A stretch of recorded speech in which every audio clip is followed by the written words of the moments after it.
चला लक्ष द्याल बोर्डवरती. वाक्यरचना काय चेक करा दोन्ही प्रश्नातली. पहिल्यांदा शेवटची line, find his score in the first test. मराठीत दिलंय त्याचे पहिल्या चाचणीतील गुण किती असं विचारलंय. बरोबर ना, त्याचे पहिल्या चाचणीतील गुण किती आहे. Find his score in the first test. सापडलं का वाक्य. त्याचे पहिल्या चाचणीतील गुण किती असं विचारलंय. म्हणजे विचारलंय त्याला काय मानावं लागेल, एक्स ना. मग चला वाक्य काय सांगाल, काय लिहाल वाक्य. टिंबटिंबला एक्स मानू. काय म्हणणार, कोण आहे तो व्यक्ती, सुयश आहे. कोण करतोय प्रयत्न,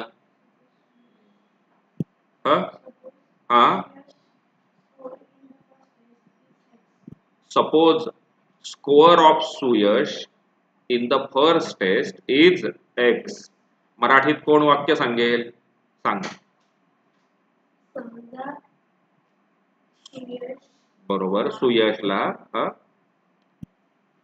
काय विचारलंय, कुठल्या चाचणीतले गुण विचारले. हा बरोबर, सुयशचे पहिल्या चाचणीतील गुण एक्स मानू. बरोबर की नाही. चला लिहा वाक्य लिहा वहीमध्ये. चला, सुयशचे पहिल्या चाचणीतील गुण एक्स मानू. इंग्लिश मध्ये लिहाल, suppose score of Suyash in the first test is x. His च्या ऐवजी काय नाव टाकून द्याल, Suyash. Suyash score in the first test x असं म्हटलं तरी चालेल. सुयशचे पहिल्या चाचणीतील गुण एक्स आहेत किंवा एक्स मानू. बरोबर की नाही. बरं, आता प्रश्नातलं दुसरं वाक्य लिहायचं. आता प्रश्नातलं दुसरं वाक्य, आता काय प्रश्नातली माहिती काय होती ती पाहूयात बरं का. प्रश्नातली माहिती काय होती. प्रश्नातली माहिती अशी होती, Suyash scored 10 marks more in the second test than in the first. सापडलं का. सुयशला दुसऱ्या चाचणीत पहिल्या चाचणीपेक्षा किती गुण जास्त मिळालेत, 10. वाक्य सापडलं. चला हे वाक्य लिहा, बसा. चला हे वाक्य लिहा, Suyash scored 10 marks more in the first test than in the second test than that in first. सापडलं का वाक्य. मराठीत आहे, सुयशला गणिताच्या पहिल्या चाचणीत मिळालेल्या गुणांपेक्षा दुसऱ्या चाचणीत 10 गुण अधिक मिळाले. सापडलं का सगळ्यांना वाक्य. काय लिहायचंय ते नक्की ना. हे वाक्य लिहायचंय आपल्याला.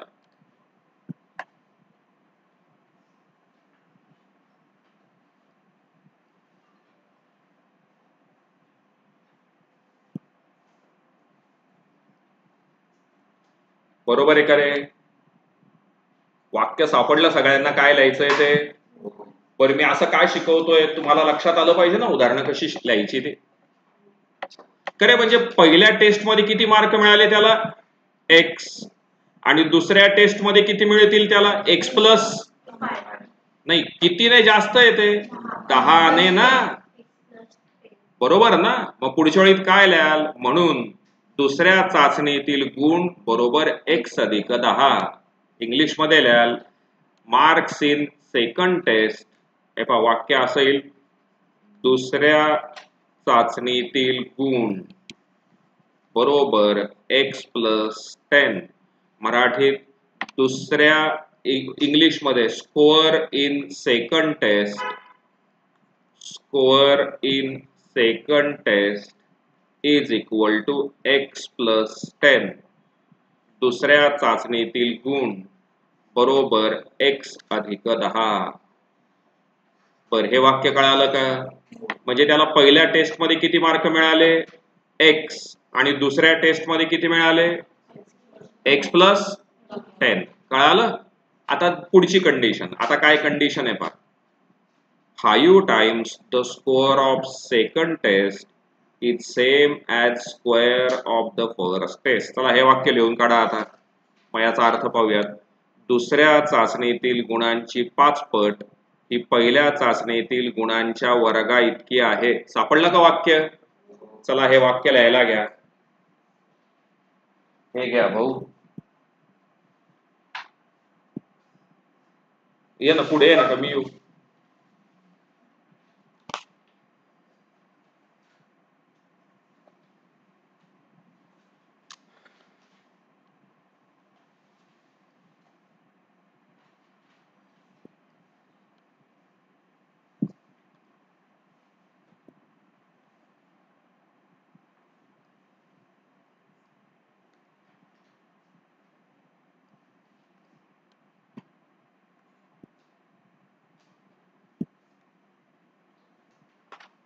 लिहिलं वाक्य सगळ्यांनी? काही डाऊट असेल तर मला विचारा. काही डाऊट? तुम्ही काय लिहिलं मग आता? तुम्ही आता वाक्य असं लिहिलं,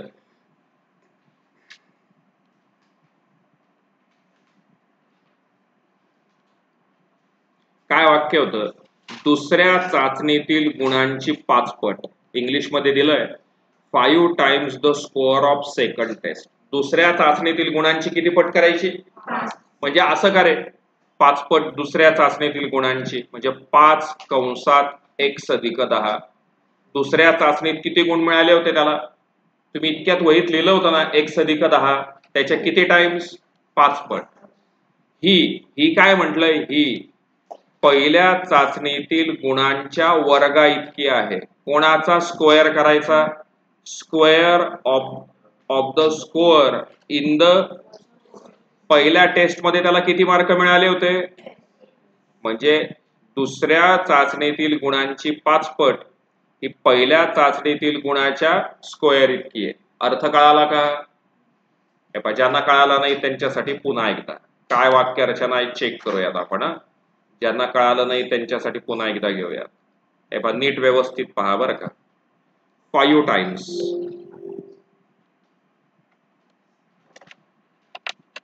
शब्द सापडला का? 5 टाइम्स. मराठीत दिलंय 5 पट. कोणाची 5 पट करायची? दुसऱ्या चाचणीतील गुणांची. वाक्यरचना सापडली का? इंग्लिश मध्ये दिलंय 5 टाइम्स द स्कोअर. कोणाचा score? Of the second test. मग सेकंड टेस्ट मध्ये किती मार्क मिळाले होते त्याला? x + 10. याची किती पट करायची? 5 पट. इज सेम म्हटलंय. सेम म्हणजे बरोबरच चिन्ह. ही कोणाच्या इतकी आहे? Square of the score in the first test. मराठीत दिलंय पहिल्या चाचणीतील गुणाच्या वर्गा इतकी. मग पहिल्या चाचणीत किती गुण मिळाले होते? x². कळालं की नाही? बरं, ही स्टेप कळाली का? बरं, मग आता हा ब्रॅकेट सॉल्व्ह करून टाकूया. कसं सॉल्व्ह करणार? x² बरोबर 5 ने आतमध्ये मल्टिप्लाय करून घेऊ. 5x plus 5 10 50. हे दोघं प्लस आहेत, इकडे येऊन काय होतील? मग therefore x² minus 5x minus 50 is equal to 0. मग आता 50 चे असे फॅक्टर करायचे की त्याची वजाबाकी, त्याची सबस्ट्रॅक्शन ही किती आली पाहिजे? 5. अशा 2 संख्या सांगा की ज्यांचा गुणाकार 50 आहे आणि वजाबाकी 5 आहे. 10 5 50. म्हणजे मोठी संख्या 10 येईल आणि लहान संख्या 5 येईल. मोठ्या संख्येला मधल्याचं चिन्ह द्यायचंय. हा मायनस येईल तर हा प्लस येईल. बरोबर की नाही? हा मायनस येईल तर हा प्लस येईल. मला वाटतं एक उत्तर कट होईल, एक उत्तर शिल्लक राहील. एक प्लस येईल आणि एक गुण. स्कोअर कधी मायनस मध्ये असतात का? नाही. म्हणजे मायनस वाला उत्तर कट होऊन जाईल की नाही? प्लस वालंच उत्तर शिल्लक राहील. पाहत बरं, उत्तर मागे 10 आहे का? मागे उत्तर 10 आहे का? समजलं का? बरं, इथून पुढचा पार्ट तुम्हाला होमवर्कला असेल बरं का. इथून पुढचा पार्ट तुम्हाला कशाला असेल? होमवर्कला. चला लिहून घ्या. या स्टेप्स लिहून घ्या बोर्डवरच्या. चला, काय पहा पुढचा प्रश्न. लक्ष द्याल. प्रश्न पहा काय दिलाय. आपल्याला असं विचारलंय, प्रश्न पाहून घेऊ. काय प्रश्न भारी आहे कारण. Mister Kasam run a small business of making earthen pots. तो मातीची भांडी तयार करतो. He make certain number of pots on daily basis. तो दररोज ठराविक संख्ये एवढी भांडी तयार करतो. अंदाजे काहीतरी भांडी तयार करतो तो. एक्स वाय झेड काहीतरी भांडी तयार करतो. बरोबर. इंग्लिश मध्ये दिलंय he make certain number of pots on daily basis. Production cost of each pot is ₹40 more than 10 times the number of pots he make in one day. मराठीत दिलंय प्रत्येक भांड्याचे निर्मिती मूल्य. निर्मिती मूल्य म्हणजे एक भांड तयार करायचा खर्च हा किती आहे म्हणे. हा तयार केलेल्या संख्येच्या 10 पटीपेक्षा 40 ने जास्त आहे. म्हणजे जी तुम्ही संख्या तयार केली आहे ना त्याची 10 पट करायची आणि त्याच्यात किती रुपये आणखीन प्लस करायचे असं. मग आपण काय करूयात मानून घेऊ त्याने एका दिवसात एक्स भांडी तयार केली. चला लिहा वाक्य. कासमने दररोज एक्स भांडी तयार केली असे मानू. इंग्लिश मध्ये suppose Kasam make X number of pot on daily basis. कासमने दररोज एक्स भांडी तयार केली असे मानू. Suppose Kasam make X number of pot on daily basis. हे पहा कुठलं वाक्य चेंज होईल. इथे दिलंय की नाही सर्टन. सर्टन या सर्टनच्या ऐवजी काय टाकायचा एक्स. मराठीत वाक्य आहे पहा दररोज ठराविक संख्ये एवढी. मग ठराविकच्या ऐवजी किती मानून घेतला आपण एक्स. सापडलं की नाही. दररोज एक्स संख्ये एवढी भांडी तयार करतात असे मानू. कळालं का नक्की.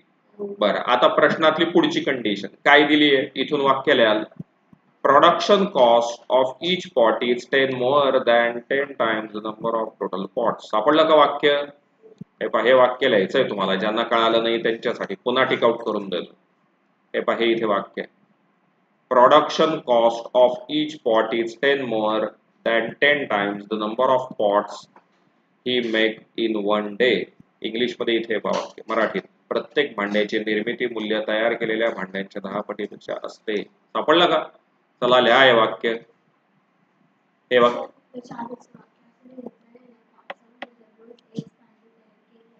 बरोबर असंच लिहायचं. चला आता हे वाक्य लिहा पुढचं.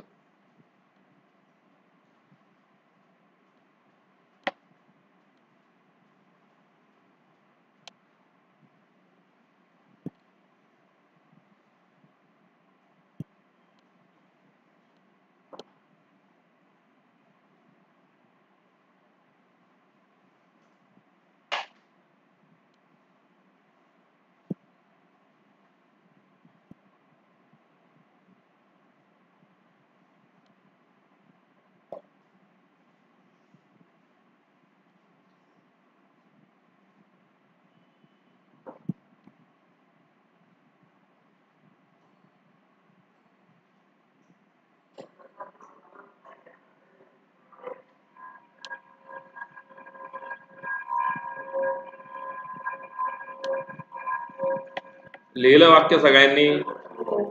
हा बर मग आता पुढच्या वेळी मग देअरफोर प्रोडक्शन कॉस्ट मराठीत लिहायचंय निर्मिती मूल्य. निर्मिती मूल्य काय सांगितलं त्यांनी असं सांगितलंय तयार केलेल्या भांड्यांच्या संख्येची 10 पट. आपण किती भांडे तयार केले एक्स त्याची करायची 10 पट आणि त्याच्यापेक्षा पण कितीने जास्त 40. इंग्लिश मध्ये दिलंय 40 more 40 ने जास्त म्हणजे +40.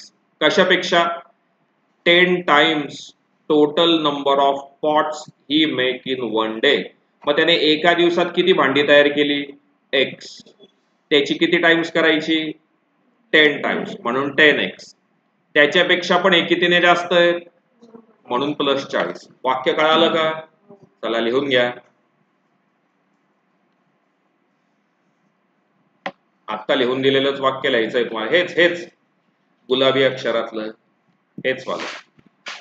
निर्मिती मूल्य बरोबर सापडलं नक्की. बरं, आता पुढे प्रश्नात काय दिलंय?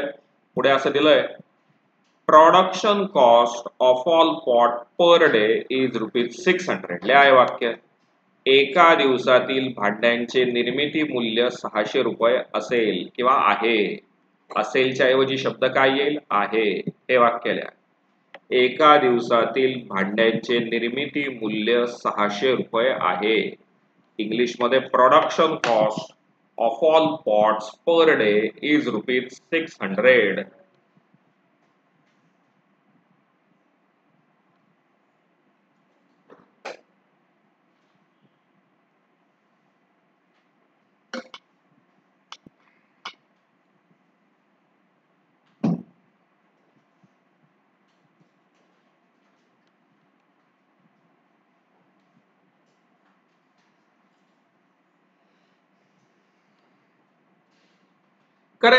एक समजा एक उदाहरण घेऊयात. तुम्ही एका दिवसात 4 भांडी तयार केली बरं का. किती? 4. आणि एक भांड तयार करायचा खर्च ₹50 होता. एक भांड तयार करायचा खर्च किती? 50. मग एकूण खर्च किती आला? म्हणजे कसं करतात? एकूण खर्च कसा काढतात? तर मला वाटतं असा करे,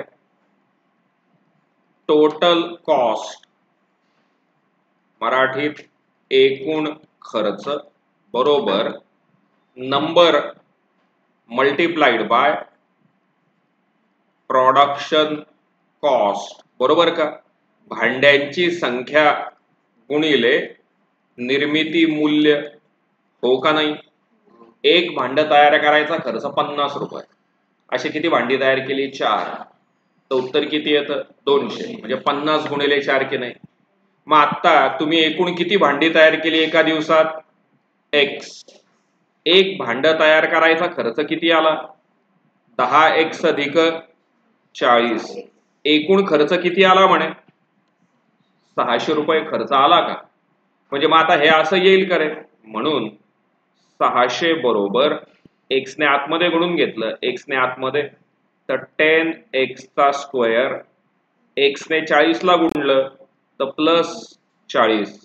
हा 600 प्लस आहे, तिकडे गेल्यावर काय होईल? म्हणजे इकडे किती उरतील? 0. बरोबर 10x² प्लस 40x मायनस 600. म्हणजे आपल्या भाषेमध्ये 10x² मायनस 40x मायनस 600 बरोबर किती? 0. याला 10 ने भाग देता येईल का? याला 10 ने भाग देता येईल का? सगळ्या संख्या 10च्या टेबलमध्ये येतील का? एक एक शून्य कट होऊन जाईल का?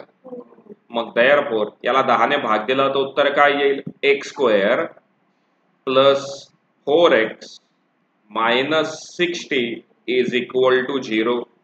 मग मला 60चे असे फॅक्टर सांगा, 60चे असे फॅक्टर सांगा की त्याची वजाबाकी 4 येईल.